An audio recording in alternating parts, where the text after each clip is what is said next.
second session. Welcome back to our second session for the day, our final session for today.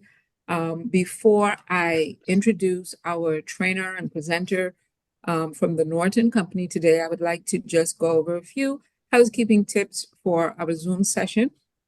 You want to be encouraged to, keep your mics muted. You can use the virtual raise hand button. If you have a question, feel free to do that and speak, or you can use the chat to send a text message or ask a question. That would also be monitored. As you heard a few moments ago, this session is being recorded, and the session recording will be shared with all participating today. So I have had a couple of interactions with the Norton trainers, and it has always been an exceptional experience. The W.W. Norton Company is a company known for its commitment to excellence. It provides a diverse range of e-textbooks and instructional tools designed to enhance teaching and learning experiences across disciplines. Norton offers ebooks in a wide range of disciplines, including literature, history, science, psychology, economics, political science. And if I am a little bit off, or if there's something I didn't mention, I am sure our presenter today would be willing to share some titles or have you explore titles of ebooks that are not being addressed today. With UB, we particularly have adoptions in music. We have titles in music that are relatively used among our faculty, but nonetheless, you're not excluded from being present today. If there is some subject area you want to explore, by all means, you can let us know in the chat, and we will make sure that Mr. Rossetti actually, reaches out to you to assist you in that regard. If I am pronouncing it correctly, is it Rossetti, Peter? You are. That is very Okay. good. All right, thank you. Most people miss it the first time they try to Really? pronounce it. Yeah. So okay. very good. Very good. Thank you. Thank you. If I were to describe him, having worked with him previously in other training platforms, I could use such words as helpful, responsive, and he's very knowledgeable about the product that he trains people on and presents to us. So without further delay, I would like us to give him a virtual round of applause as we welcome Mr. Rossetti. And I do believe you have sharing capabilities at any time. Thank you. Let's welcome him, please. Thank you. Well, thank you very much. I'm going to turn my camera so you can actually see me, so I'm not just a disemboweled voice off in the distance. I actually do exist. I work but they'll open it for you. Someone should be there. If someone's there, they'll open it for you. Okay, just give me 1 second. What I'm going to do, thank you. I just admitted that person. I'm going to mute all mics, Mr. Rossetti, and then you'll have to unmute yours. Okay. All right. All right. I trust everyone can hear me. Yes, sir. Great. Well, thank you for that wonderful introduction, Charnel. I do appreciate that. A little bit of background. My name is Pete Rossetti. I've been at W.W. Norton for 28 years now. And in several different positions. I started out as a rep. I would go to campuses, talk to instructors about different books in all different subjects. I was a generalist, as they call us in the publishing industry, where I would go from history to biology to chemistry to geology to sociology. I covered all the subjects. So there was a lot of stuff that was kind of rattling around in my head. For the most part, I think I got it right. So I did that for 13 years. And then after that, I became a science specialist where I focused exclusively on our science titles: biology, chemistry, astronomy, geology, psychology, which we put in our science group as well. And I did that for 6 years. And I would visit campuses along with the local reps and talk in greater detail about our science books. Since 2016, I have held this position of customer success manager although that position has evolved over the years. Basically, the idea is that I am your contact person. So if you need any assistance with setting up your course in Moodle, you need any assistance with integration, in other words, having the Norton server speak to your Moodle server. We talk a little bit more about that either today or in the session on Monday. Either one, I'm flexible. Or if there's any issues that come up, any troubleshooting issues, like, hey, how come I can't access this? Or my students are telling me that they're not able to access this. One of the things that we offer at Norton is you have a direct line to me. And so I'm here in my office every day. I'm in upstate New York, where I live. So I'm in the same time zone as all of you. And I am in my office unless I'm taking a day off or on vacation or something like that. I'm here every day. So anytime you have an issue, you can feel free to contact me. If you looked at my signature in my email, and if you don't have that, I know Charnel can share that with you. There's a link at the bottom of my signature where you can schedule a Zoom meeting with me. It'll take you to my Calendly link, and it will show you all the times and days that I have open. Feel free to click that link to grab a day and time, and you will have my undivided attention for an hour. And we can talk about what you want to talk about. I can answer any questions that you might have. For today, is my understanding that we're going to be looking at more kind of how our ebooks actually work and how they are interactive. I can go beyond that because then I also was my understanding was that on Monday's session, we'd be talking more about how integration works, how the Norton server connects to the Moodle gradebook and how the grades go back and forth.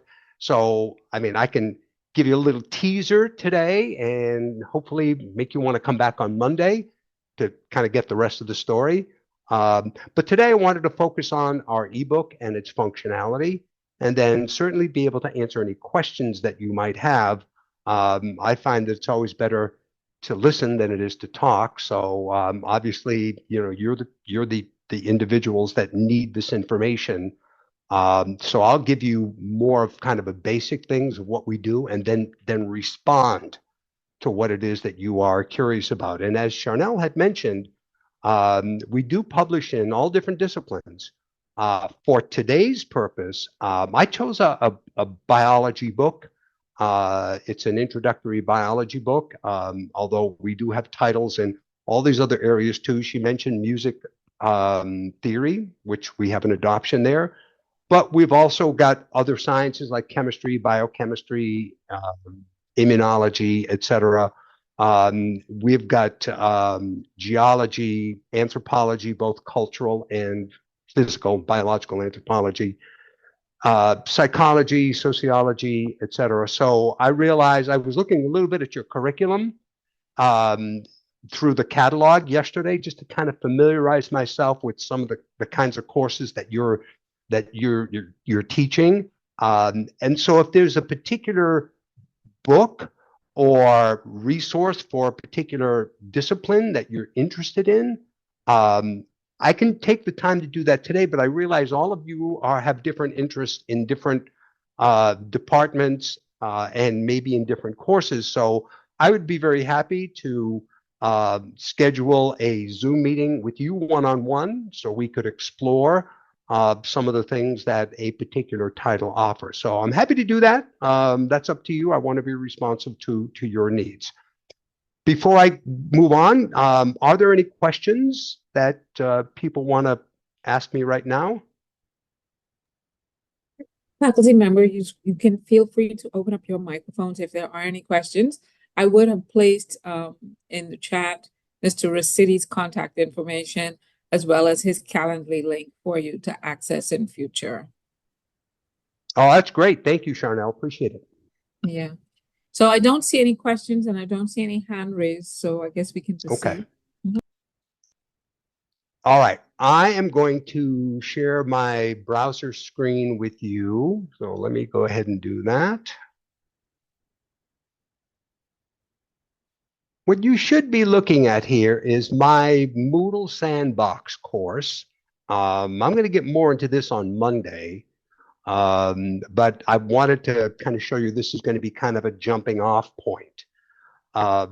What you can see here is, just so that you know, all of our books have files made specifically for Moodle, where you can upload the file into your blank Moodle course and it will populate the entire course without overriding anything that you've already got in your course. So it'll just add to your course.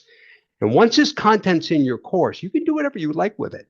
If you're going to use some things and not others, you can feel free to either hide it from the students or delete it altogether. I've worked with a lot of instructors on course design, and am available to consult regarding, which materials of these books might fit in exactly with some of the things that you're doing in class. So part of my role will be a consultation role as well. I know the content that we have. What I don't know is your course, and so hopefully that would be a great dialogue between the two of us, so that I can advise you on the specific resources that we have that would fit not only your course, but the way you teach the course as well. So let me start off by clicking an ebook link. You can see just by looking at this that there is a module for every chapter in this book. As I said, this is one of our introductory books. It's called Biology Now. And there are a number of different features there, but I wanted to focus in on the ebook today.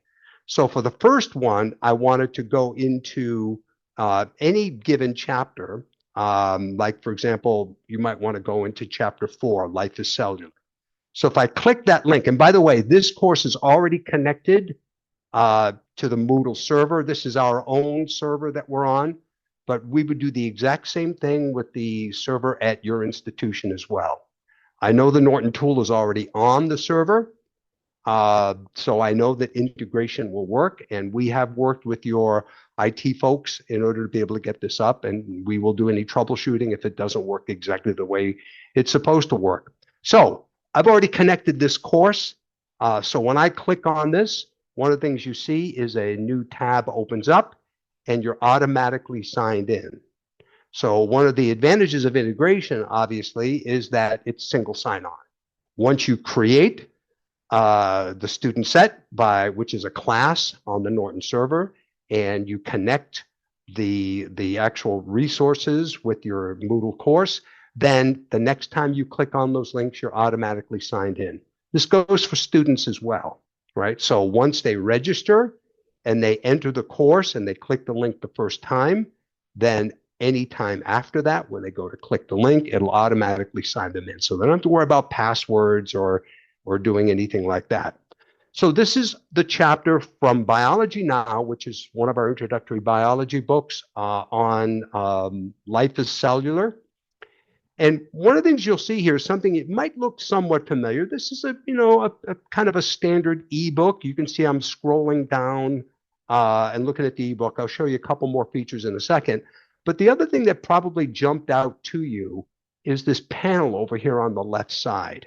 One of the things that we've done is that we have embedded review questions in the ebook itself so that students can be able to answer these questions based on what they just read.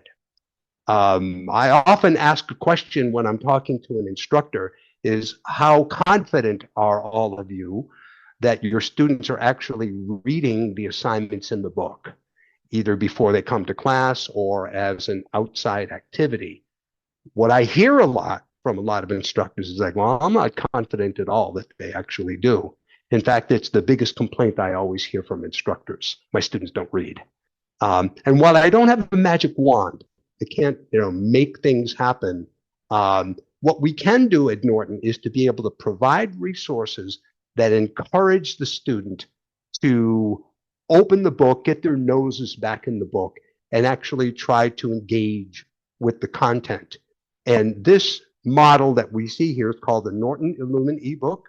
We have this model of the Norton Illumin ebook in nearly all of our books that you would be interested in, and I can look at other books too. We are adding Norton and Lumen ebook to some other titles as they go into new editions as well. But we have quite a few titles that are doing that. And one of the big features of the Norton and Lumen ebook is engagement with the content. So you can see this panel over here. Basically, it shows you that there are 9 activities in this chapter. So there's not a set amount of questions. There may be, depending on the chapter, there may be 10 or 15 or 20 or 9 in this case. It depends on the content of the chapter itself. And as you might surmise, as you're looking at this, you can see that the questions and the activities are spread throughout the chapter. So rather than, I mean, you might think, oh, this is kind of like a reading quiz, right? And in a sense, yes, it is. But rather than having a quiz at the end of the chapter, which is your standard thing, right? Hey, read this chapter. I'm going to give you a reading quiz tomorrow. Well, I don't know about you, but when I read something, if you ask me a question about what was at the beginning of the chapter, I might not be able to tell you without actually going back to the beginning of the chapter. And I don't think that's uncommon. I think that that's something that you see quite a bit. So rather than just put a bunch of questions at the end of the chapter, what we've done is we've embedded questions in the chapter that come up as the students are reading the chapter. So they read a section, they stop, and there's a question or two based on what they just read. So if they have been reading, then making that pause in order to answer that question to check their understanding is going to be something that will hopefully cement their knowledge on what it is they just read in the book itself. So let me show you what I'm talking about. As you begin to scroll down here, this is the beginning part of the chapter. While we're doing that, there's other things I wanted to be able to show you here. First of all, this is a video that we've embedded in the book. And so if you click on the video, it gives you an introduction. We're not going to have to go through the whole video, but it's a way to introduce the chapter in this particular case. We've got some major learning objectives here. And then as you begin to scroll down, you begin to see some of the dynamic artwork that we have there. And as you scroll down further, if you mouse over certain words, you'll be able to see that we have a definition that comes up there as well. So the ebook is very interactive. These images that you see here are the exact images that are in the print version of the book. So if the student had the print version, they wouldn't be lost by going into the ebook version. And so in this particular case, here's your first question. Right at the beginning. Which of the following statements is not one of the 3 principles of cell theory? Now, I haven't read this, so I would only be guessing at that. What I would hope is that your students actually did read this, because it's not very long. I mean, we just started, going down to this particular chapter. But one of the things I wanted to point out to you is that this is not a punitive thing. So the goal of a lot of these is to just complete the assignment. It's a completion type of activity. So if the student does get a wrong answer, we don't penalize them for that wrong answer.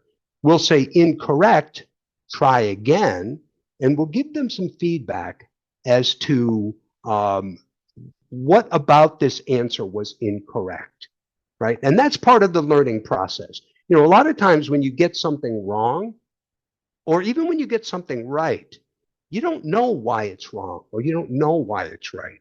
So having some immediate feedback for the students becomes an important part of the learning process. Now, let me see if I can just guess at this answer here. Which of the following statements is not one of the 3 principles of cell theory? All existing cells are produced by other living cells. Only multicellular organisms are made of cells. Cell is the most basic unit of life. All living organisms.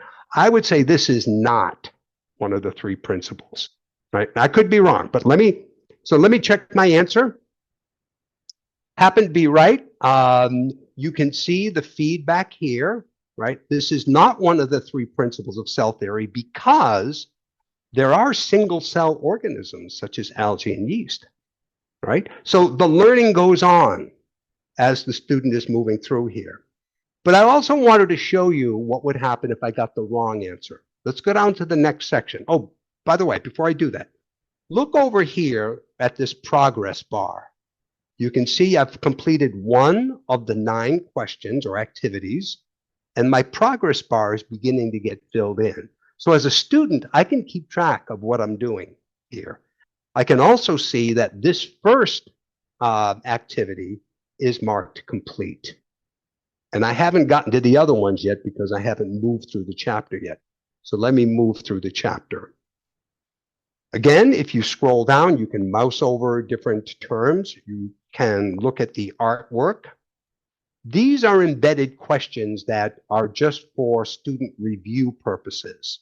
So if you were to look at the print version of the book, you would see something like this. So what structures do prokaryotic and eukaryotic cells have in common? They both contain genetic material, a plasma membrane, ribosomes, and cytoplasm. All right. So this is also a way for them to kind of check their knowledge to review. As was intimated before, there are videos that are embedded into the book itself, and that's a common feature in a lot of our Norton ebooks. And as I scroll down a little bit further, here's my second question. Let me answer incorrectly. And let me see. Which of the following are not living organisms? Well, I don't really know the answer to that, but I'm going to say grass and check my answer.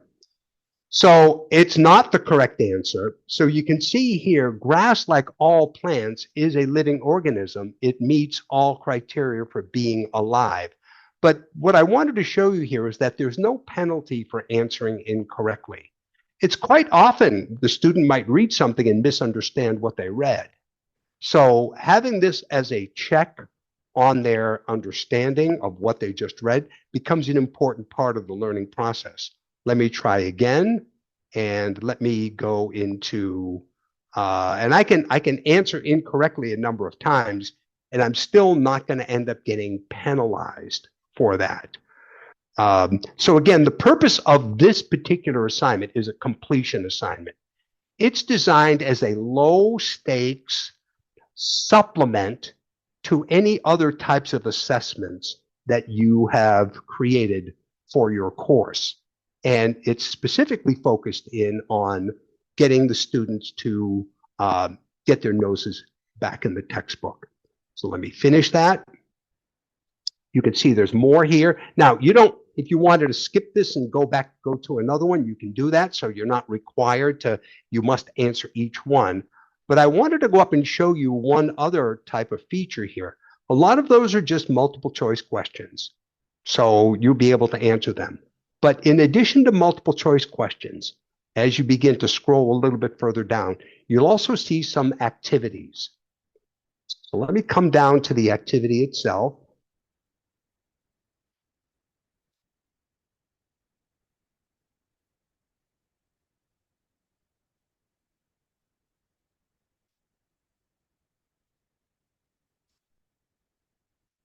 It's this interactive down at the bottom, this last one down here. I'm here.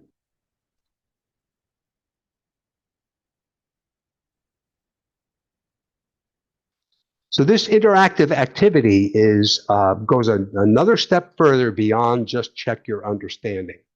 If you click start, basically it focuses on a particular subject. You can see that there are 5 steps through this whole thing. So the first one, how do sports drinks and water differently address hydration? So we've got some information here that we want the student to be able to understand. In this particular case, this is an activity where you have to drag these activities into either the hypertonic, the hypotonic, or the isotonic. So it's more of an interactive thing for students to be able to do.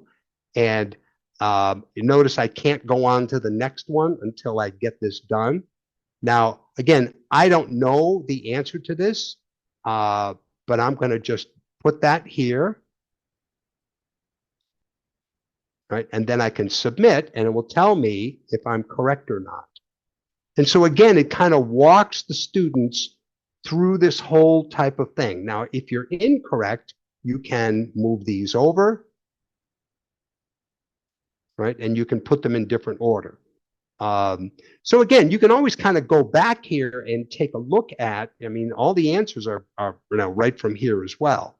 So you should be able to come through here and work through this particular issue in order to be able to get the correct answer.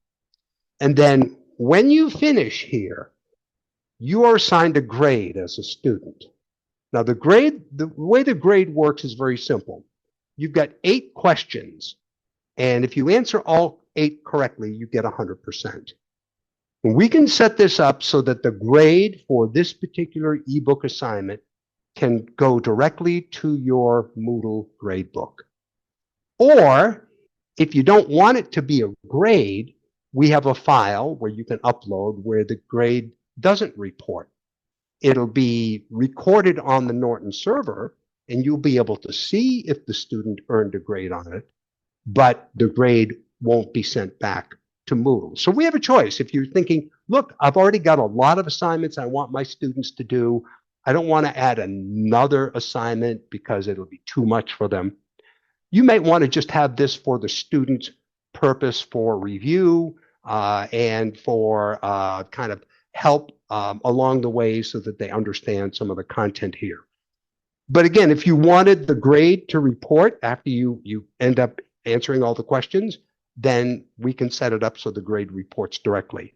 If you get 1 wrong out of 8, so let's say, for example, I did all of them, but I didn't do this last one, right? Then I would get something less than 100, right? So if there's 9 activities, 8 questions, and an interactive, they're worth probably what, 9 points each.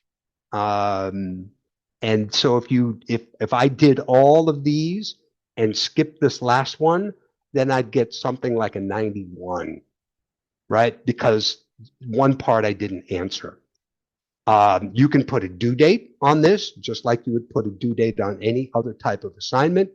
And the way the Norton server works, and we'll talk a little bit more about this when we talk about integration, the way the Norton server works is that you place what's called a grades accepted until date for the ebook, and the student can come in as many times as they want, pick up where they left off, continue to answer questions until that grades accepted until date, which basically tells the Norton server, stop updating the student's grade as of this date. So let me give you an example. A student comes in, they answer the first few questions. Maybe they answered all the questions and they got a couple wrong, and so their grade was a 72, something like that. But the assignment's not due till next week because you set the date for January 15th, let's say. The student can come back in and go back and go do the assignment again, or come back and do the question again to improve their grade. And the way the Norton server works when we do integration is that every time it detects a change in the student's grade, it will automatically send the updated grade to the Moodle gradebook. And that'll happen every time in real time until that grade's accepted until date, right? Which basically is, this is the cutoff. You've got to get it done by this. Now, the student can still go in and answer questions and still open the ebook and still read, but any new work that they would have done wouldn't be sent to the Moodle gradebook. So the system is smart enough to be able to know, when to stop sending the grades. Some instructors say, hey, I just want to have the students have open access to it the whole semester. And that's great if you do. Other instructors say, I don't want them lagging behind. If I don't give them a solid date when something is done, they'll be on chapter 2 and I'm on chapter 8. And if that happens, they never catch up. So either way, everybody teaches their class a little bit differently. One of the ways that I work with you as individuals is to be able to talk about, well, what's your expectation? You know, what do you want this resource to be? How do you expect your students to interact with these types of things? And in the end, hopefully our discussion will lead to the best way that you can use this resource, certainly, and then other resources too, which I can talk about at a later date. I will also point out that this Norton Illumine ebook is also very functional. So if you, as the instructor or as the student, want to take notes or you want to highlight, if you highlight this like that, you can create a color highlight, right? Or if you wanted to make a little note to yourself, if you click that, you can create the note, something like, I don't know, this is important.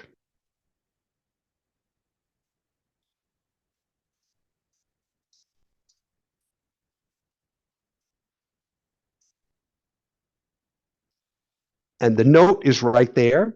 And you or your students can come back and you can go look at the note. You'll have a tab over here on the left side where you can show all your notes. And it will allow you to kind of go from note to note. So this is a study tool for the students as well. So if they're taking notes on this, you know, in addition to having the students answer the question, they can put in their own notes that'll help them understand what's going on. Let me stop there for a second. I've thrown a lot of stuff out there. Let me see if there's questions that I can answer. Let me just check the chat field, or if you'd like to just open your mic and ask the question, I'm happy to do that as well. So while the questions are coming and faculty, you know, getting it together in that regards, I just wanted to say that I really like the feature with the interactive, especially on something with osmosis, you know, and tonicity. It's kind of hard for students to really understand unless they actually practice that.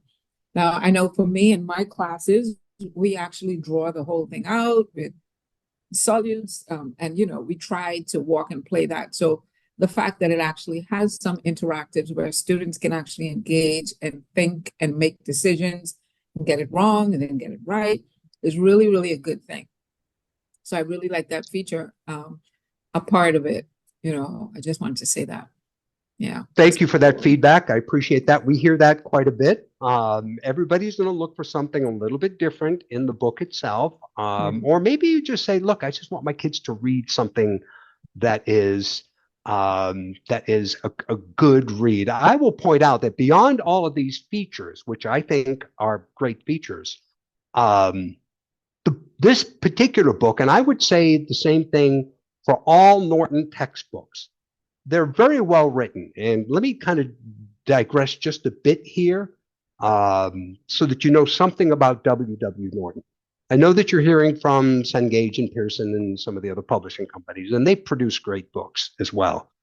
But if I could say one thing that makes Norton different from all those other publishers is that we are an independent, employee-owned publishing company. Now, what that means basically is that we don't have corporate shareholders that are not part of our company itself. Whereas all the other publishing companies, they're in business to make money, and you know we have to make money too. We can't be in business without that. But they've got shareholders that don't have teaching and learning and education in mind. They just want a return on their dollar, right? So, and again, that's not necessarily a bad thing. I'm a capitalist like anybody else is. But at Norton, we own the company. I'm one of the shareholders of the company. Everybody at Norton has the opportunity to own shares in the company, and nobody outside the company can own any shares. And when I ultimately retire, and I keep threatening to do that every year, but I keep hanging on because I enjoy what I'm doing, I have to sell all my shares back. I can't take them with me. And so we always maintain that we are internally held, so that there's no other outside influences. And why that's important is this. All of us at Norton are book people, right? we're not bond traders and corporate raiders and investors or anything like that. We're book people. We do this because we love books. And one of the things that allows us to do is to focus exclusively on the quality of the content. So when we choose an author to write a textbook, the author usually is somebody who is already teaching a course like this, a classroom teacher, right? Not just a researcher who knows a lot about the subject. And there's a place for that too. But if you're going to ask an undergraduate student to read something, it should be something that is written in a way that an undergraduate student can grasp and understand. And I would maintain that the best way to be able to do that is to find an author who teaches these students. That doesn't mean that every teacher teaches the same way, but it does mean that everybody who teaches students in an undergraduate level all face the same challenge. And that is, how do I get my students to grasp the concepts of whatever subject we're dealing with? In this case, it's biology, but it could be music, it could be chemistry, it could be anthropology or geology, regardless of what it is. How do I get my students to get excited about this subject as I am excited about this subject? And I think you'll find, regardless of which Norton book you look at, you will find that there's an author's voice in that book because they are teachers first and foremost. They're passionate about what they do. We also have a great deal of editorial oversight. So these books take a long time to be able to develop. I think our editors at Norton are tops. I think they're the best in the business.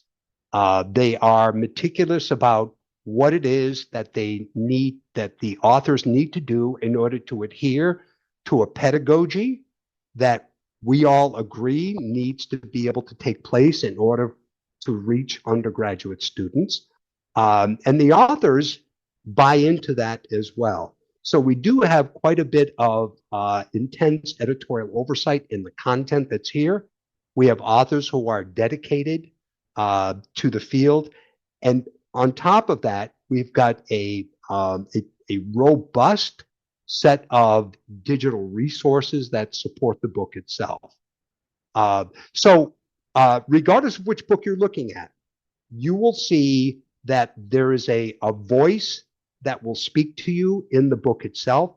And on that sense, I'm happy to make sure that you get access to any one of our books. If it fits one of your courses, I'll get you ebook access to it so you can go and check it out yourself and see what you think. Let me stop there again and see if there are other questions.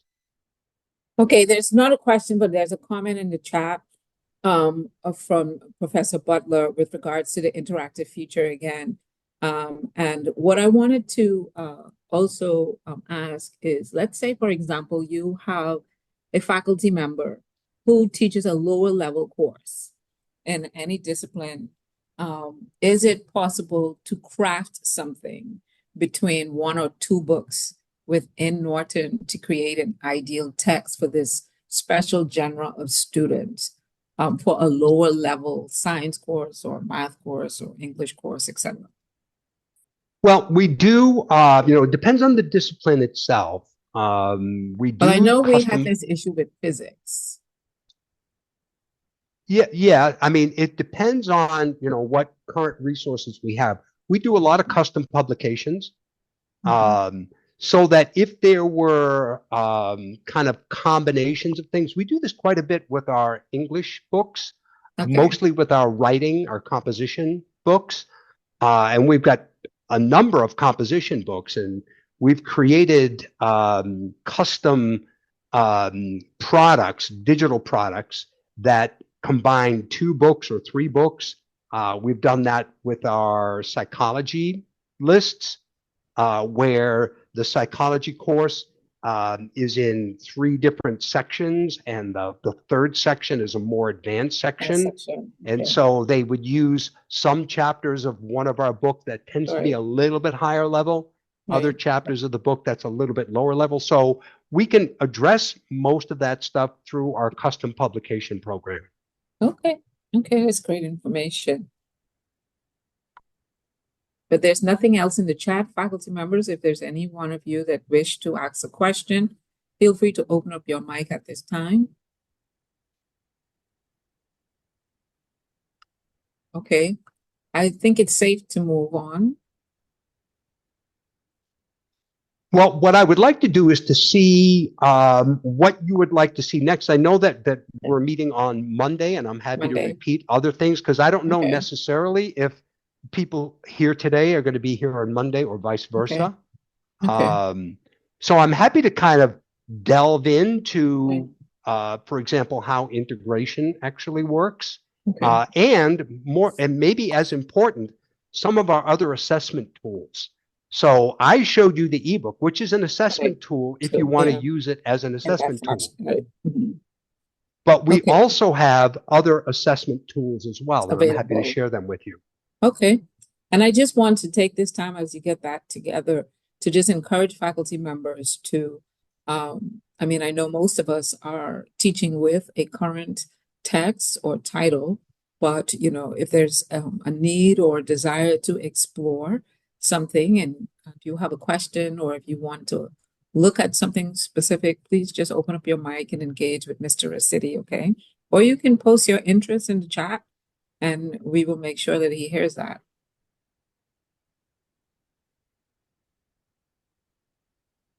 So, Mr. Rossetti, you can proceed with the. Great. Oh, so sorry. It took me a bit to unmute my mic. I'm so sorry. That's okay. Okay, great.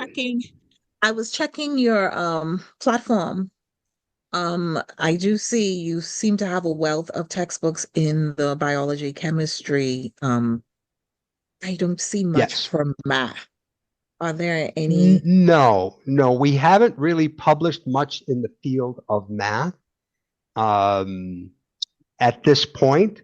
Part of the Norton publishing philosophy is that because we are an independent employee owned publishing company, we also are very careful about the fields that we enter into. Norton for years was known for its music list. We're the premier publisher in undergraduate music education. Literature, of course, the Norton anthologies are world famous, both in American, British literature, world literature, and our history list. Those are our 3 main big pillars that we've done over the years. So we were mostly focused on the humanities and the social sciences. We began to do more of science books in the 80s and 90s. We began to dabble into science. And one of the reasons why I became a science specialist back in 2010 is that we were beginning to publish some general chemistry and organic chemistry textbooks. And it was in the first few editions that we had done that. And I'd done well in selling those books. And I always found I loved talking to science professors just because they were always just no nonsense types of people. And they were people where I could present an argument to them and give supporting points, and they would understand what I was saying to them. You know, I would say, I think you will like this because X, Y, Z. And, you know, scientists are very, you know, right? They're very, it's like, prove to me that, you know, you were able to do something like this. So I really enjoyed doing that. And so I ended up becoming the science specialist at Norton. And we began, not because of me, but we began to develop out our science books. So right now, we've got general and organic chemistry. We've got it's called Calculations in Chemistry. It's a chemistry math book that's generally for like a pre-chem type of course where students need help on math for chemistry before they actually go into a Gen Chem course. We've also got biochemistry. We've got 2 microbiology books. One is more for majors, one more for non-majors. We have books that we had taken over from Garland Publishing years ago, and that is Essential Cell Biology and Molecular Biology of the Cell. Those are new ones. We have Immunology, which was a Garland titled as well. So we're expanding more out there. We have not delved into math. Math is a huge market out there, and one of the considerations we always try to make is, can we make an impact in that market? If we feel we can't make a sufficient impact in that market, then it's not something we would invest our time and effort and money into. We would prefer to invest our time, effort, and money into areas where we can make a bigger impact. Like I hear a lot of times professors say to me, boy, there's just no really good books in this topic out there. Those are the areas that we want to look at as far as maybe areas to expand.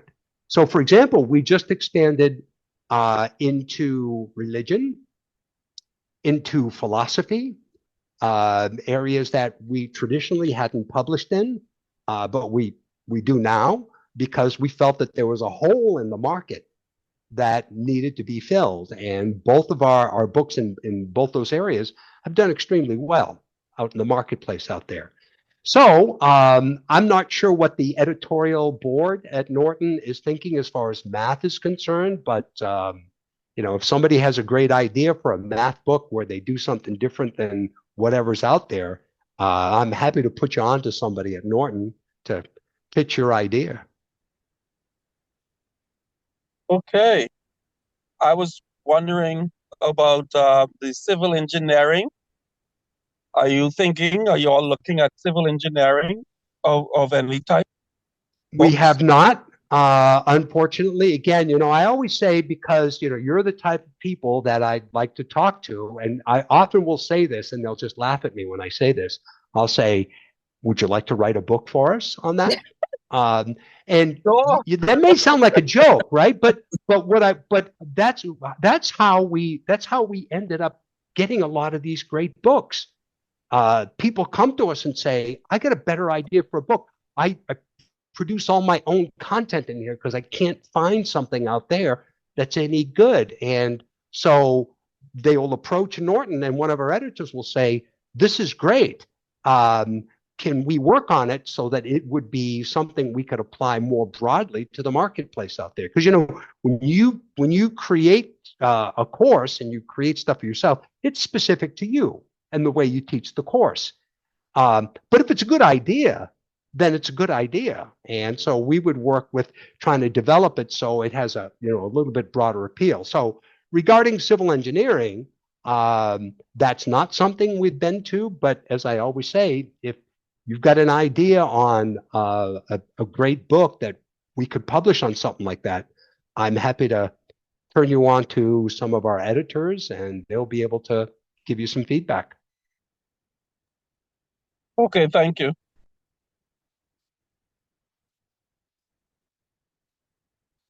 So I am actually making note of this too, Mr. City, so that I can get this information back to you and share everyone's specific interests with you so that you'll be able to address them. Yeah, one of the things that I guess I'm very willing to do this. If you said to me, for example, hey, Pete, I teach general chemistry, or I teach cultural anthropology or biological anthropology, or I teach whatever, and we've got a book in that market, I'm happy to set up a Norton account so that you can look at the ebook and the assessment items that go along with that, and let you look at it yourself. I can say all I want about our books. I'm a little bit biased, I would say, but what I say doesn't matter, right? It's what you think about these resources that's most important. So I'm very happy to kind of say, hey, go take a look at it yourself. And then if you've got questions about it, ask me the questions. And I'm happy to be able to do that. So if you want, I mean, you've got my email address, so you know how to contact me. I'm in my office every day. So if you say, hey, Pete, I was thinking a little more about this. There's an area that I'm really kind of interested in. In fact, let me put something up here. I'm going to go to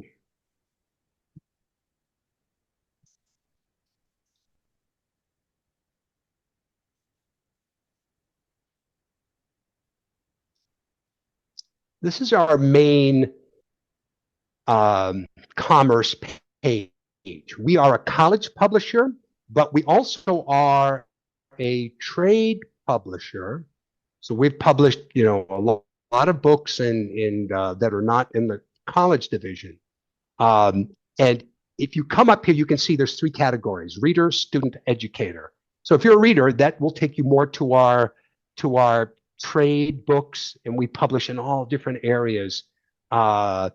Student, obviously, something you're looking for is a college textbook, or educator.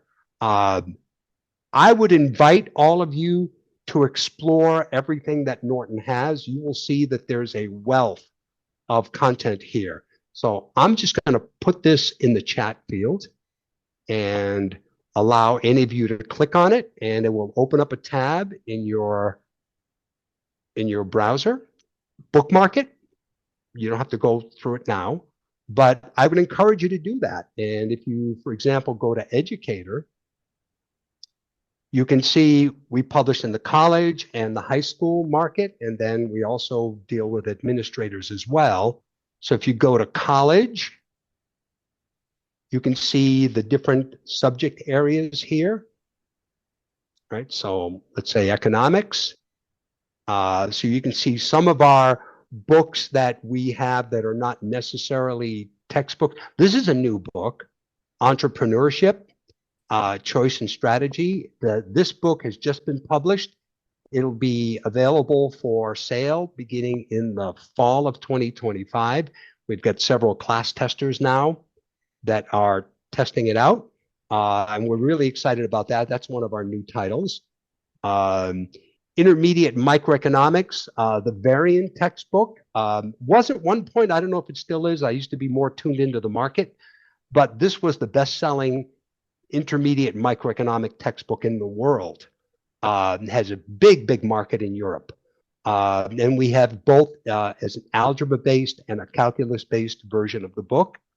Our principles books here are, and then we've got an essentials book, and then you can see some of our other trade titles that are here too. So I would encourage you to explore and go into more on some of our college titles. If you follow these breadcrumbs back to college, you can come back here to the menu here. And as I said, I am very happy to make sure that you have access to anything you feel might be useful in a course that you're teaching. So I'm happy to do that for you. If you don't have any other questions, then I would love to be able to show you some of our other resources, some of our assessment items that you might find interesting. And I think these are the things, even beyond the textbook, that really kind of capture people's imagination. So let me go back to my Moodle course. The reason why I chose this book is that it has both Inquisitive, which is a formative adaptive assessment tool, and Smart Work, which is a full-blown homework program. Smart Work is generally for our science books and our economics books. We don't use Smart Work for our humanities books, social sciences, literature, things like that. But that's more for science, more like kind of the hard edge. Inquisitive, we have pretty much across the board, and even some of the science books like like this biology book, we have inquisitive for. And we also have inquisitive in our Principles of Economics course. So let me talk first about inquisitive. Let me come up here and actually go to my administration link for inquisitive. So this is inquisitive for biology now, which is with physiology, which is the book that I'm showing you here. And you will see that there's an inquisitive assignment for each one of these chapters. Now, there's 26 chapters plus an introduction here on how to use it. So you probably wouldn't use them all. But I want to differentiate between what inquisitive is and what smart work or other types of assessments are. Inquisitive is a formative, adaptive assessment tool. The purpose of inquisitive is to get the students, to help the students learn the content. It was developed by a cognitive psychologist who applied gaming in the field of education in order to develop a highly engaging format that students can use in order to learn the subject. Other publishers have something similar to this, but there's a couple of things that are pretty unique about inquisitive that make it stand out in the field. Let me give you an example. So let's go to that chapter 4 on life is cellular. When you first log in as an instructor, you will come to this page. Mine says administrator access. Yours will say instructor access, all right? But you can look at this as a student. If you click try this activity as a student, your students see this every time. Why use inquisitive? How does it work? How am I graded? Right? Once you know that, you know what there is to know about inquisitive. And once the students see this once or twice, it'll be, oh yes, I know what that is, right? By the way, I don't know if you can hear the music in the background. It's very soft. Cognitive psychology research shows that having soft music play in the background is conducive to the learning process, right? I personally find it annoying, so we give you the option of turning off the music. If you click your email address in the upper right-hand corner, you can see down here where it says background music. You can turn it off, right? Which I always do. Some people like that though. Whatever it is. So let me start answering inquisitive questions. As I mentioned, inquisitive is a formative adaptive assessment tool. And the goal for any inquisitive assignment is to earn enough points to get to 100%. So unlike a quiz where you have 20 questions, you answer 15 correct out of 20 questions, you get a 75%, right? That's a summative end of chapter test that you have. But that's not inquisitive. Inquisitive is a formative assessment, which basically means that the student does this in order to engage with the content a little bit more and learn the material. So what the student does is they would look at the question and then they would determine whether they think they know the answer or not just by looking at the question. Now, if they read the book, they should know what the answer is. But even if they didn't read the book, or if they read the book but forgot, notice the ebook link that's right here, right? We encourage students to click that ebook link and to go back and reread the section, right? There's that same image right here. Reread the section that will answer this question. So the idea is that we want the students to stick their noses back in the book. And if you give them an easy way to do it, they'll do it. The feedback we get from inquisitive is spectacular. I can tell you in the efficacy studies that we've done, and we have inquisitive in 15 different disciplines. In the studies that we've done, what we've been able to determine is that instructors who require students to complete inquisitive assignments see an improvement in the students' grades on average by 1 letter grade. And the reason why that's the case is because inquisitive encourages the students to engage with the content. And anything you do in your course to that end, anything you do to encourage students to engage with the content will make them better students. It just will. And we have found that again and again and again in all the different disciplines that are there. So if the student doesn't know the answer, they can come back here and they can go back and reread the section here in order to be able to get the answer. Once they think they know the answer, then they can determine how many points they're willing to risk. Remember, I talked about gaming function here. So if you're thinking, yes, I know the answer, you can move this little question confidence slider way over to the right, meaning you're risking 100 points. Or you can go the other direction if you're not really sure, right, and make it 20 points. So you can risk as many points as you want. You know, it's like being in Jeopardy, right? I'm going to risk X amount of dollars, but instead of dollars, you're just dealing with points, right? So let's say you're going to do that. And in this particular case, it's asking you to match the description of transport protein or transport type to the image. Now, I have no idea what the answer is, but you can see here that there are 2 images, right? Here and here. So what you would do here is drag this down in here, right?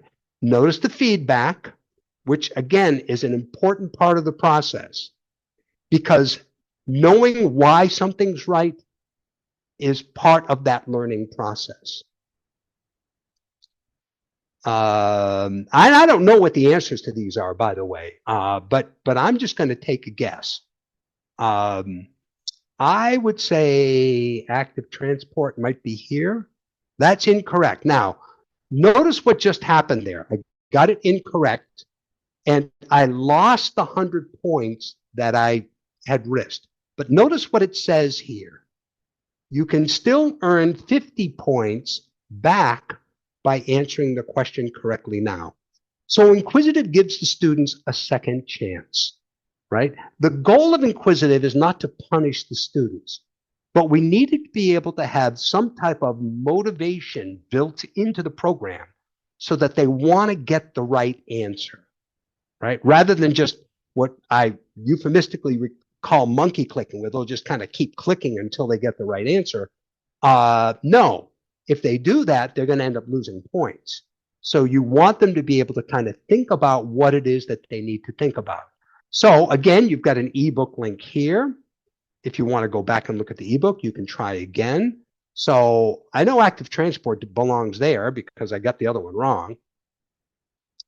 And then I would say active carrier proteins would be here.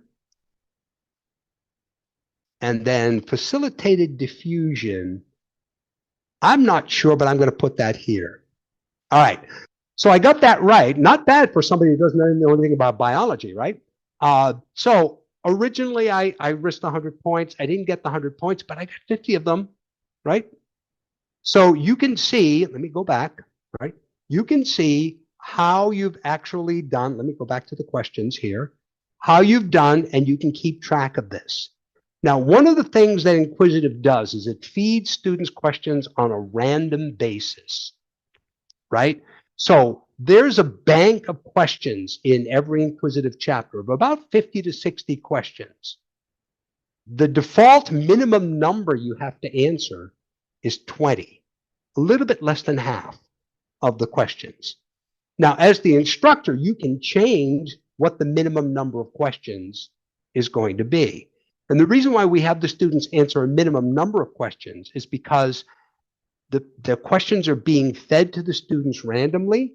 You want to make sure that just because of the random nature of that they get questions from all different parts of the chapter, right? Because if they're going to be learning about the chapter, you want knowledge drawn from all different parts of the chapter. So in this particular case, you've got to answer at least 20 questions. I answered one, I got 19 left. This will remain at 0 until I answer the rest of these questions. So the students then begin to move through to the next question, right? Next question. All right. Spike proteins from COVID-19 virus attach at the ACE2 spike proteins of the host cell. Which type of cell transport is the virus using to enter the host cell?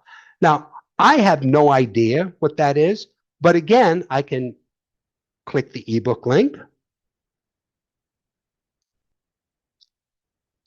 And I can go back and reread the section on how to get the answer to that. And once I do, again, I can adjust the amount of points I'm willing to risk, and then I'm ready to answer the question. And you just keep doing this. And what we find is that we get a lot of feedback from students saying, this is actually kind of fun. And the idea here is that the students actually control their own grade here. I don't know how many times you've ever heard from a student, they kind of give up saying, oh, no matter what I do, I can't do this, right? Well, obviously, they lack confidence in doing that. One of the things that Inquisitive can help with is helping the students with some confidence, right? Proving to them, yes, you can do this stuff, right? You just need to be able to take the time. You need to be able to develop some type of methodology. So if you're looking at something like this and you get an incorrect or you're not sure about that, go back and read the book. The answer's right there, right? So to me, I don't understand, and I realize that I'm looking at this as an adult.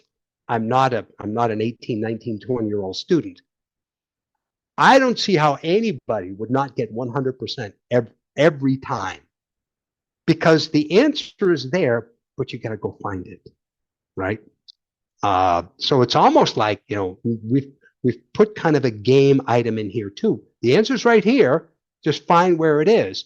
And even if the students are reading piecemeal like this, right? They're reading. Before they know it, they've read the entire chapter. And they've learned something that they didn't think that they actually learned. I used to teach psychology years and years ago, and I would always do a lesson with the students on metacognition, on you're actually learning something without realizing that you're learning something. I think this is one of the things that Inquisitive taps into, that metacognition, that once the students get into this, all of a sudden it's like, oh, I understand this now. I know what I'm doing. That's one of the reasons why Inquisitive has been such a successful tool that we have available for a lot of our books that are out there. Let me stop there for a second. There's a lot more to say about it, but I want to stop. Can I answer questions about Inquisitive? Faculty, does anyone have any questions?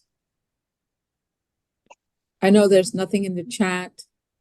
Anyone have any questions about what has been presented thus far? Yes, how do we gain access to the books? Can we request it? Yes, you tell me, email me, right? And say, Pete, can you give me access to the digital resources for this book? And I will do it right away. And you will have access to the ebook, to Inquisitive, or if there's smart work involved there too, I'll talk about that in a minute.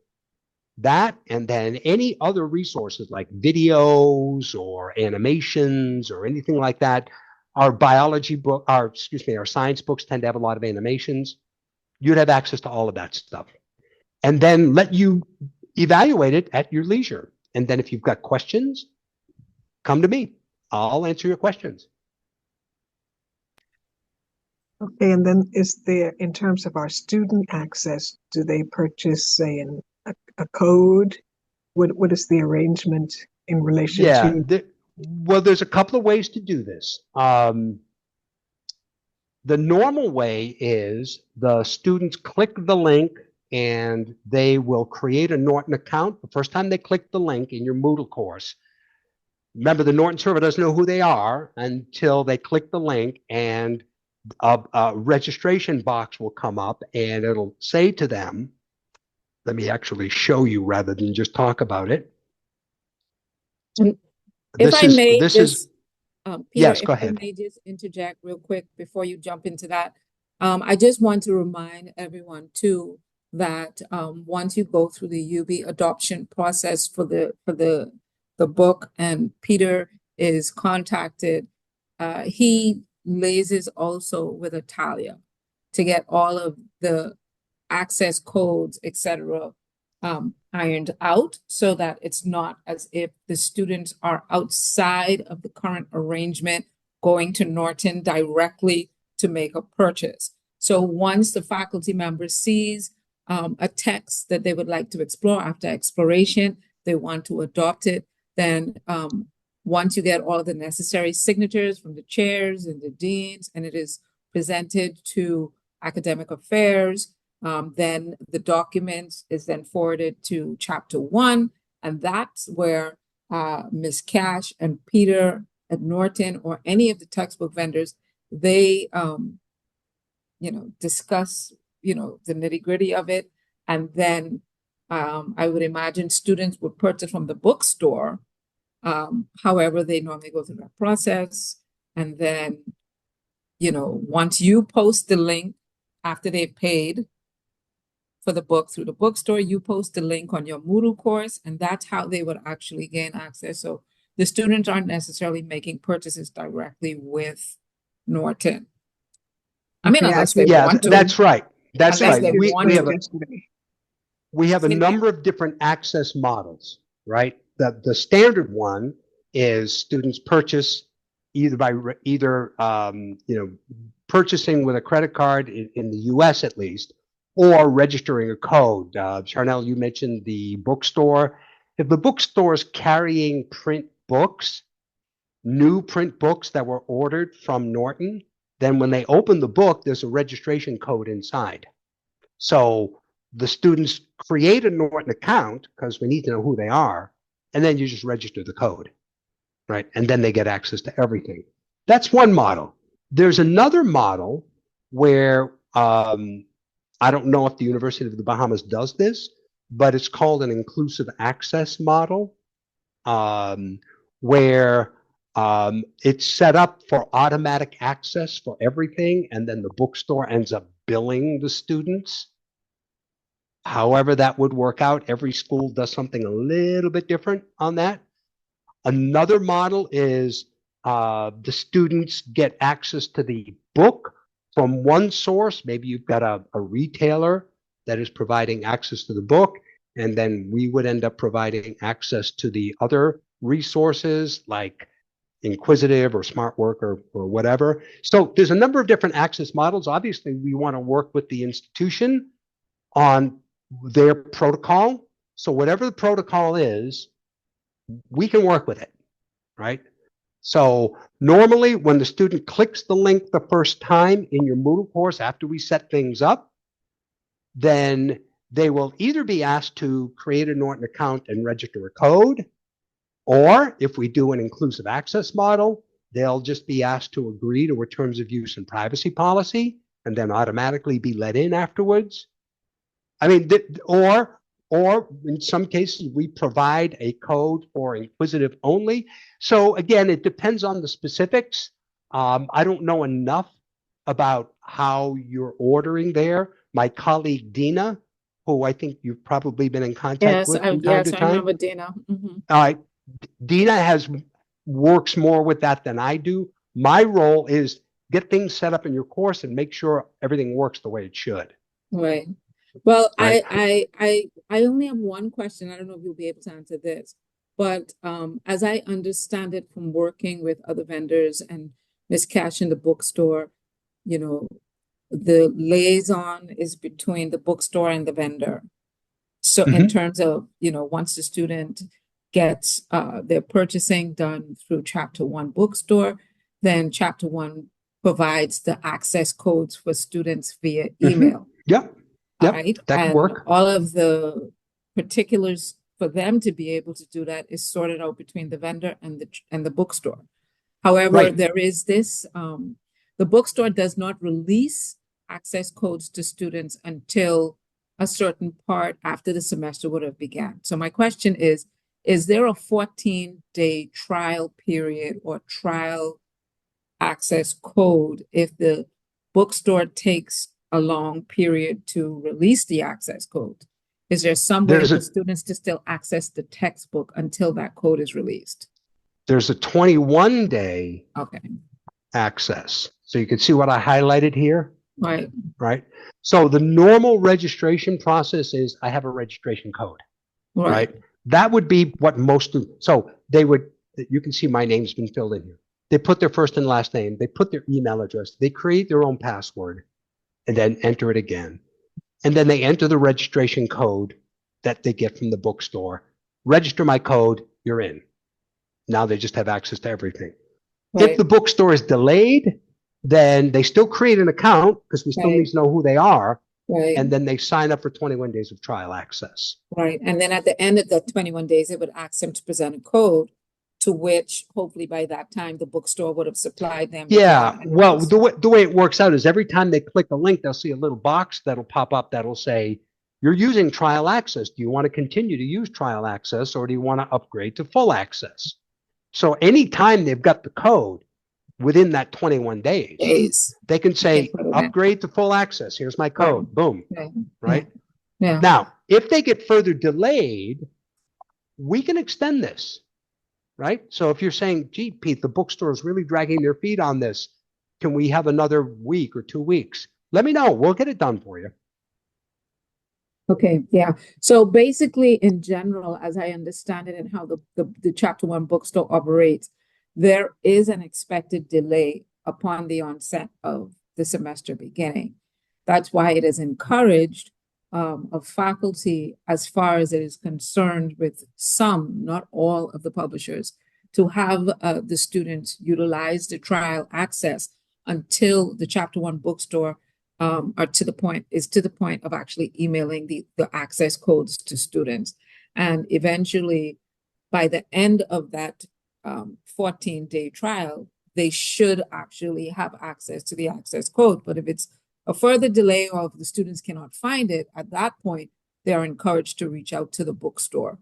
So I think in the case of Cengage, there is no 14-day trial period as noted earlier, but they have another way of dealing with it. So faculty, I just want to remind you that if after exploring a textbook and you're ready to adopt and you now need to integrate your students or introduce this to your students, this is the process that you actually want to pay attention to, because the bookstore will not have access codes available on day one, as I understand it.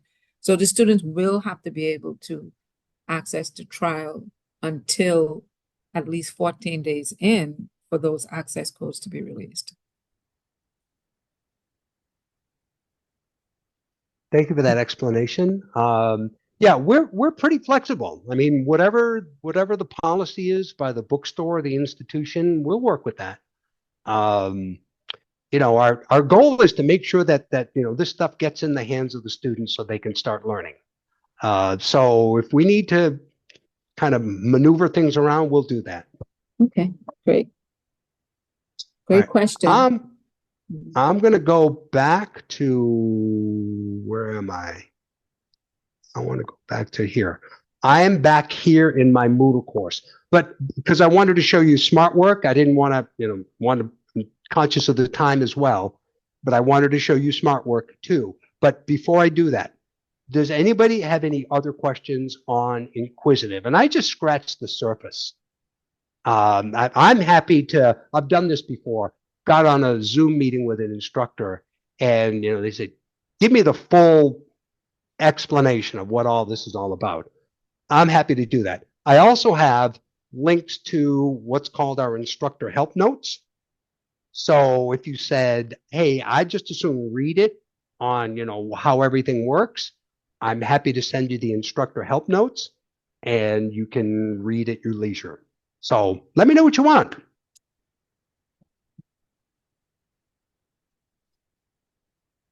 Okay. I don't see anything in the chat right now. So I guess you can progress. Okay, thank you. All right, so the next is Smart Work. Smart Work, unlike Inquisitive, is a full-blown homework system. So if you're teaching a science course or you're teaching an economics course, it's Smart Work that you're going to be focusing in on. Let me open that. Now, this interface looks the same as Inquisitive. Close that. But there are some specific differences. First and foremost, these need to be published on this page before the student can see them. So even though you have a link in your Moodle course, if you don't also publish it here, the student's not going to see it. If they were to click the link, it would say something like, your instructor has not made this assignment available to you. All right, so you would pick and choose which assignments. In this particular book, we've got 2 assignments per chapter. One's a reading quiz and one's a homework quiz, assignment. The homework is a little bit more varied when it comes to the different questions that are available. I'll show you that in a second. The other thing you're going to want to do is you're going to want to edit in order to put the due date in, what we call the grades accepted until date. So if you edit,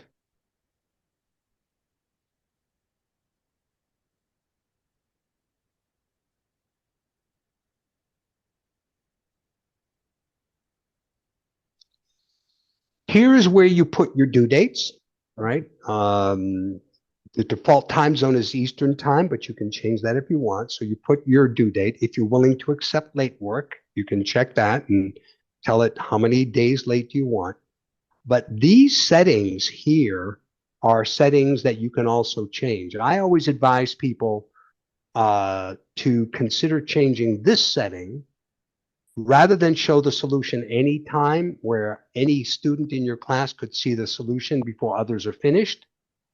You probably want to change this to show the solution only after the grades accepted until date has passed, right? That way everybody sees the solution at the same time. Same thing with ungraded practice. Ungraded practice I find to be really valuable in that after the student has earned the grade, they can go in and rework the assignment. They can't change their grade, but they can rework the assignment. So it's really good for review, preparing for exams, etc. So I would also say after the grades accepted until date passes, you can go back in and rework the assignment itself. I think showing feedback after every question is a good idea. Like with Inquisitive and even with the ebook, sometimes the students don't know why the answer is wrong or don't know why the answer is right. If they don't know why the answer is wrong and you don't give them some feedback, they're going to be heading down a rabbit hole, right? They'll get lost, and you don't want them to get lost. So the feedback after every attempt becomes an important part of keeping them on track so that they don't kind of wander off, especially when you're dealing with, economics and, chemistry and biology. Those can be pretty tough subjects. And you could get lost easy, or at least let me speak for myself. I can get lost easy. So I want to be able to know where I'm going with that. So it's those things that I would ask you to maybe pay a little bit of attention to. These are all preset assignments. You can use them right out of the box if you don't want to do anything else and just say, nope, I'm going to use these assignments.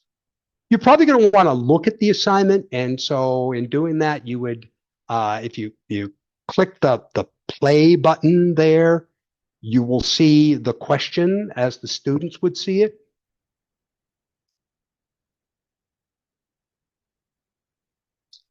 So you can see here in this particular case, this is a drag and drop assignment where you take all of these and you drag them into testable statement or non-testable opinions, right?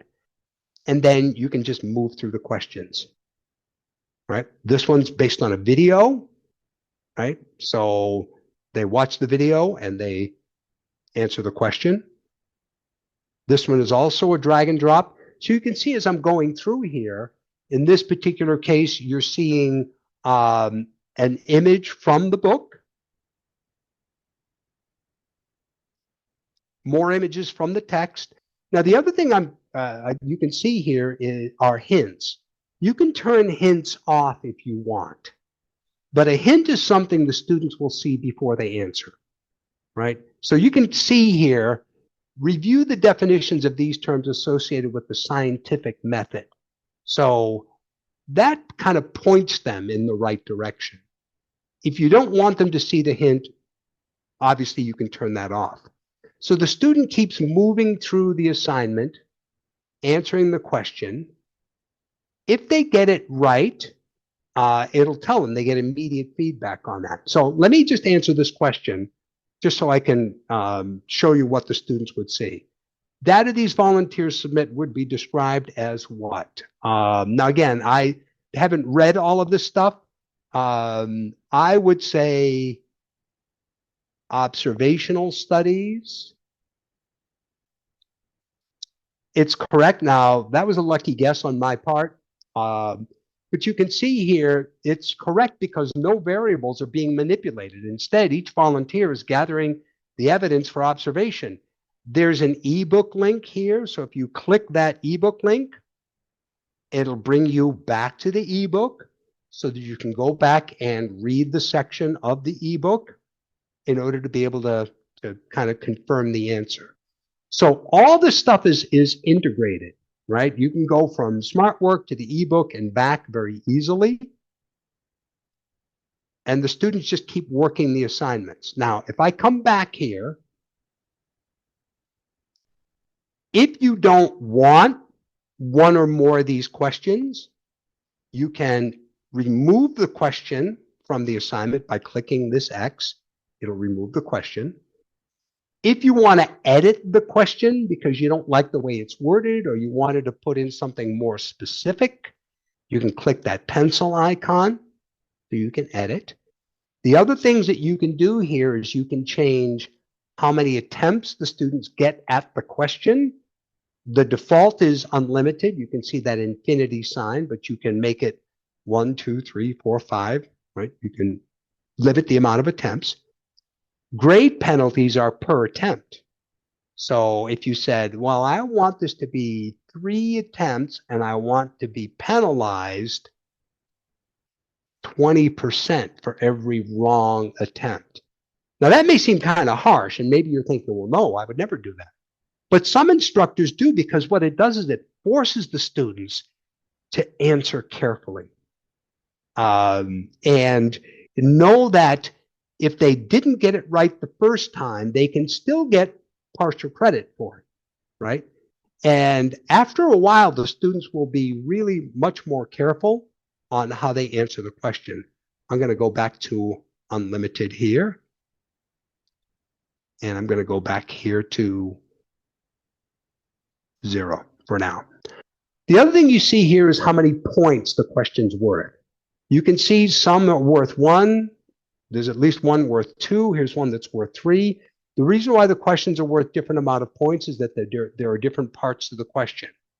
Generally speaking, a question that has 1 point assigned to it has 1 part to it. A question that has 3 points assigned to it has 3 parts to it. So you get 1 part right, another part wrong, right? You can also see the average time that it takes the students to answer the question, right? This is based on the experience we've had of thousands of students answering these questions. So you get an idea as to about how long it should take a student to answer the question itself. And you can also see the question type here. If you decided, you know, I want to add some additional questions or I want to swap questions out by taking one of these out and putting another one in, you would click Add Questions. And this will bring you to the question library, basically. You can do a word search if you're looking for something really specific. But if you're looking for a question in a chapter, I would choose the chapter first. So I'm going to choose chapter 1. You can see that there are 46 questions in chapter 1. You'll notice that some of these are gray, which means they're already in the assignment. So you don't choose it again, obviously. If it's in black, it's not in the assignment. So you could choose that one. If you wanted to use the other filters, you can say, no, I want to see specific questions on this learning objective or this learning objective. You can also use this to show you the different, we call series of questions. So we've got art questions, video questions, reading questions, critical thinking questions. So if you're saying, just show me, critical thinking questions, for example, you can also show the type of questions, multiple choice, ranking, sorting, labeling, etc. Level of difficulty, level of Bloom's taxonomy. Author means questions that either you had created yourself, that would be your question, or any question that you edited would be your question as well. Because when you edit a question, it actually makes a copy of the question for you. And then you make your changes and you use that question instead of the Norton question. So you can use these filters for a lot of different things to really narrow down what you're looking for. If you like the question, what I would do first and foremost is I would look at the question. So let's look at this one here. Click on it. Here's the question. Here's the solution. And here's the metadata that goes along with the question if you're interested in that. And if you like the question, you can click this yellow button, add this to my assignment. If you want to see what it looks like to a student, you just click Launch Student View. And this is what the student would see, right? Notice the ebook link here. So if the student wanted to open the ebook before they answered the question, they could do that. You can turn that off if you want. You don't want the students to see that, and that's fine. So basically, you can do a lot of different content. I'm just going to mention one more thing. SmartWork has a lot of moving parts. I could go on and on and on. I won't, I promise you. But I wanted to point out two more things. You can create question pools where you put a number of different questions in the pool, and if you add that to the assignment, SmartWork will automatically choose one of the questions from the pool so that every student will get a different question, depending on how many questions are in the pool. But it's a random feed, so students will get different questions there. And you can also write your own questions if you want. Right? Now, this is something you couldn't do in Inquisitive. Right? You had very limited choices as to what you could do in Inquisitive. But in SmartWork, you want to be industrious and you want to write your own questions, by all means, you can do that. So once you've, you go back to homework settings. Let me put a date on this one. Let's say January 24th. Once you set a date, once you've made any changes you're going to make, you see these two buttons down at the bottom of the page. If you publish it, it will save it automatically. If you save it, it won't publish automatically. So what I recommend you do is you just click publish, it'll save what you've got. Then when you come back here to the main page that lists all of them, there's your new assignment right there, right? Once I publish it, it'll bump it right up to the top. Watch. Right? Because SmartWork knows, you want the stuff at the top, the stuff you want students to do, and it'll put it in order of due dates, right? So if you're not using a lot of these down here, they're just going to be down here, right? You don't have to touch them. The students won't see them because you don't have the links available to them in the Moodle course. So you can just leave them down here. They're not bothering anybody. So if you're only going to have the students do 5, 6, 7, 8, 9 assignments, something like that, you publish the ones you want, you assign the due date, and the students will do it, and the grade will automatically report to the grade. Let me stop right there again. Again, this is a more complex program. I'm happy to answer questions regarding SmartWork for you. I'll tackle a little bit more about integration on our Monday session, but let me answer any other questions you have right now.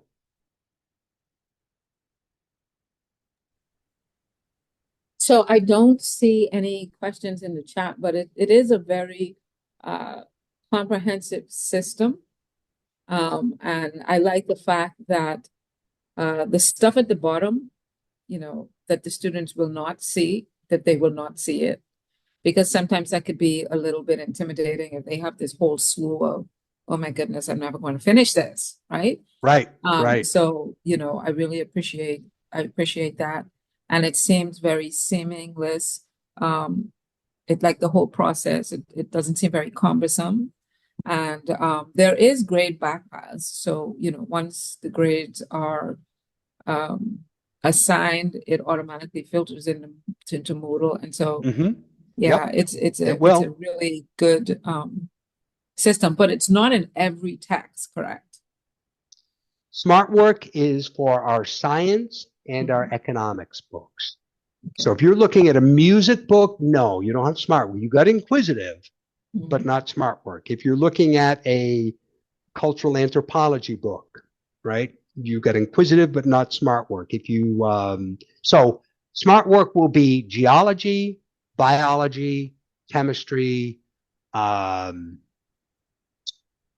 economics, both principles and intermediate microeconomics. Let me see what else. Biology, chemistry, astronomy.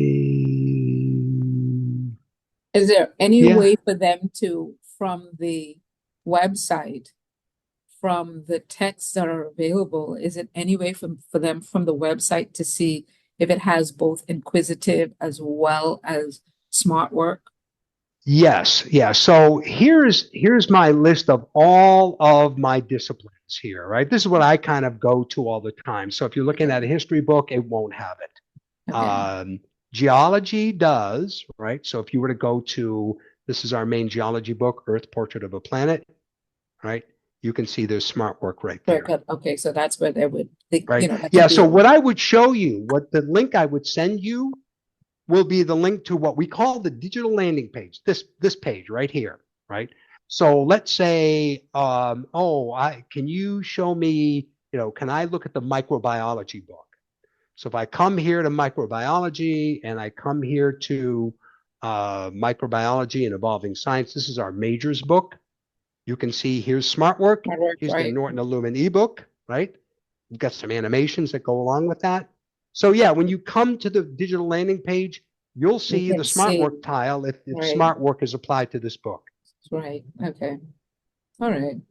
So that makes it easier for them too, as they are searching for titles that they want to explore, if they are specific in the kind of interactions and resources they want to access in a textbook. They have this snapshot right there, and then they could, forward that interest on to you or to That's me. right. So what I would say is start at that link I gave you to the main Norton College site, right? Right. And then so you come to biology, and then you can further filter down. It's like, well, I'm interested in microbiology, right? So then you can click on, this is the book we were just looking at. This is our non-majors, the microbiology, the human experience. This one actually has both Smart Work and Inquisitive.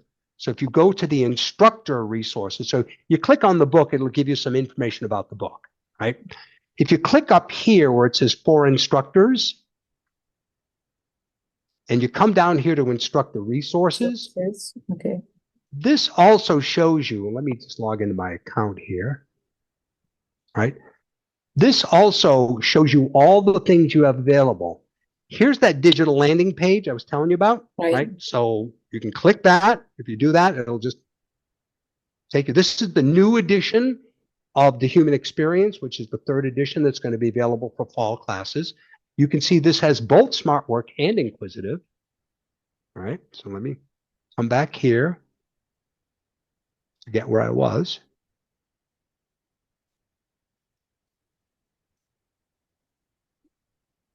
I think I'm back here actually. Here I am. Okay. Yeah. So, so yeah, you can, if you go to the instructor, the Norton page, I guess maybe I should just come back here and then go to the discipline.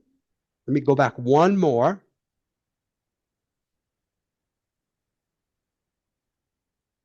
You can see I'm just following breadcrumbs going backwards, right? So you go to the discipline and then you go to the sub-discipline, right? And then, say, I want to see books on, biochemistry, for example. All right. So you'll be able to see, I think this is a new book I think we have. Oh, you know what? I think our biochemistry book is actually under our chemistry titles, which may seem nonsensical to you, but that's the way our editors want to do that. So if I click chemistry and I click biochemistry, here's our biochemistry book. Here's our textbook. Right. Right. So again, that one has smart work as well. You can see here's the digital landing page.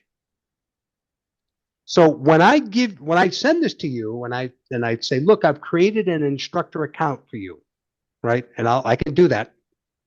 When you click the smart work link the first time, it's going to ask you to create a student set. Go ahead and do it, right? It'll ask you to create a student set, which means it will ask you, just call it a demo course, and Right. It'll ask you the country and then the school, and Right. so it's just going to ask you information about the course, start date and end date, things like that. So you create the student set and just go and have some fun with it. Right. So they actually have the opportunity to be in the seat of instructor as well as student? Yes. Yeah. Yes, because once you do that, you can always go here and click Show Student View. Okay. Right. Okay. And then what I wanted to ask, with the instructors who are actually going to be exploring the eText over the next couple of days for possible adoption in the future, with the resources, because I think I saw a PowerPoint someplace on the screen just now.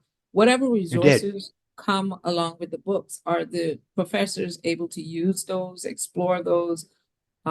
Is it something? Well, we can't give full access Of course not. to anybody who hasn't adopted the book yet. However, I'm happy to send you samples. So if you're Okay. saying, hey, I'd like to be able to see, what your test bank looks like, because we have a separate test bank too. Okay. Beyond all the stuff I've shown you, Right. we have a separate test bank, and that's another thing I can show you later on. It's called Norton Test Maker, Right. on how you make your tests. But if you were not signed in here, or if you didn't have full access, let me sign out. What's biochemistry?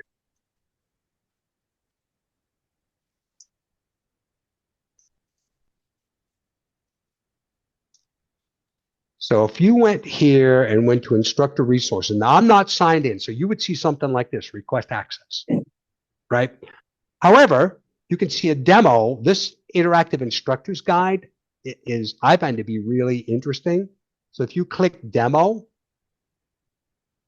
it will show you some of the examples of resources available to you for the instructor. So you can see here, learning objectives. There are art PowerPoints, lecture PowerPoints, activities, multimedia items. So you can either look by content type, or you can look by chapter. So you say, just show me, in this case, it's just chapter 9.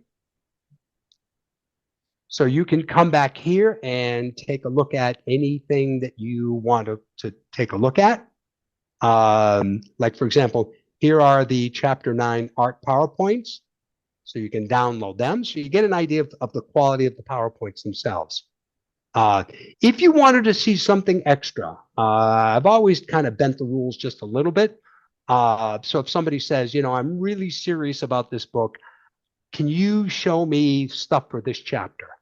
I'll get stuff and I'll get it to you, right? I mean, I want you to look at the book, and obviously I want you to adopt the book. And I don't want to put roadblocks in the way of doing that. So, Right. But again, there's a general policy where we can't give full access to I instructors who understand. haven't already adopted the book. It's more of a security thing than anything Of else. course. Yes, I understand totally. But you provided enough information, though. I will give you whatever I can give you so that you can effectively evaluate the materials. Excellent. So faculty members, are there any additional questions that you would like to ask Mr. City? I do have, and I'm going to be emailing that to you shortly, a list of texts. There are some faculty members that searched the site, found a few textbooks they're interested in exploring. So I will be sending that to you in short Okay. order so that you can connect with them with regards Okay. to the texts they would like to explore. But does anyone have any additional requests or questions they would like to ask or comments they would like to share at this time? No? Is there anything else you think we need to be introduced to or shared, or anything else you want to say with us, share with us today, Mr. Rossetti? Oh, Charnel, I always have something to say. You would have a hard time turning me off. So, you might regret asking that question. I know, right? I think if you ask Ask any anybody who's, educator, right? well, yeah, well, I was a teacher for 21 years before I went into publishing. It's like, ask me a question. You sure you want me to go on and talk about that? I can remember being in front of the classroom where a student asks a question, and maybe some of you experience the same thing, where they ask a question and it's not a simple question. Right. And you want to give them an honest and complete answer, and you begin to explain to them, and they're like kind of like their eyes are rolling back in their head and they're kind of like tapping their feet. It's like, well, you asked the question, Yes. do you want the answer or not, right? So I'm always sensitive to that because I've experienced it again and again and again. But I'm happy to sit one-on-one on a Zoom meeting with you, and I will answer any question that you have and talk until you just say, shut up. I don't want to hear anymore. And I do believe, especially with the persons who have interest in the textbook, the more they explore, the more questions they may have. And in those regards, they will reach out to you directly in order to get, that feedback and that guidance. Yeah, I mean, obviously this is a big decision. Like I said, I was a teacher for many years. Choosing a textbook, that's a serious decision you have to make. And it's not one that I know you make lightly. So I want to make sure that you have every question answered. I realize you can't predict everything that goes on. But again, one of the things that I think Norton brings to the table that I just don't think that our competitors do is that they don't have somebody like me where if you have a problem, you say, Pete, I need this solved right now.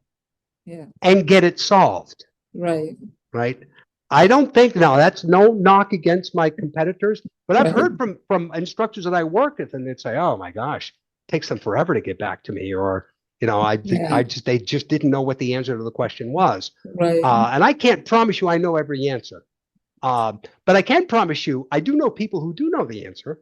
Right. I've been around the company for a long time, so You'll be able to sometimes I'll even pull a few strings saying, hey, can you do this for me? Make that happen. Yes. And that's a great thing. That's what customer service is about. And we welcome that, especially when you're in an institution such as this and you have to deliver the best educational experience ever. So we definitely can relate to that.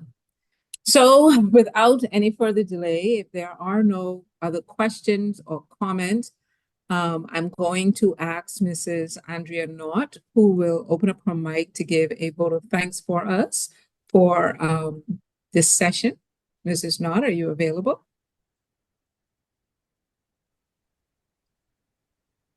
Good afternoon, everyone. Mr. Peter Rossetti? Yep. Well, on behalf of Open Learning Department, Dr. Edward Bethel and Mrs. Charnel Robinson, as well as the UB's faculty participants, I thank you for sharing your vast knowledge on the Norton Publishing products. And I found that this presentation was filled with user-friendly features. You answered the questions, and everyone seemed to be comfortable.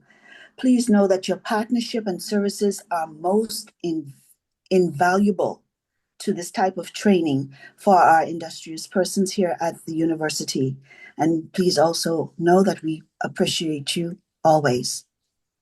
I appreciate you saying that. I appreciate your attention. I know on a Friday afternoon, probably not the favorite place you want to be, sitting in a meeting like this, but so I do appreciate you giving up your time for me today. Excellent. And as a reminder, Dr. Bethel has posted the evaluation form in the chat. Dr. Bethel, go ahead. Yeah, I was just coming on to say exactly that. Just remember, please, to complete the workshop evaluation, and to add my thanks to those of Mrs. Knott, to Peter, and I think Patricia was on the call as well. So thank you both. Look forward to hearing from you again on Monday. Thanks for committing to both of the sessions, and I was really impressed. I've been having conversations with Norton for some time now, but it seems every time that we do one of these sessions, you learn even more about what the product has to offer. So we hope that you faculty members will explore the catalog, and those of you already using Norton products will take advantage of what we've talked about here to integrate them more thoroughly into your teaching and into your Moodle courses. Yes, great. And I just want to add to all of that, what I really like is that last time we focused on music. And now this time we look at a different, textbook, a different subject area. So I really appreciate that.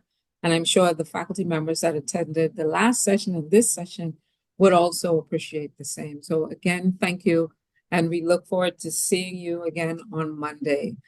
Just as a reminder, the link for Monday's session will be the same as today for the Norton experience on Monday, okay? And there will be a different link for another session if you are interested in being a part of the H5P session that runs concurrent.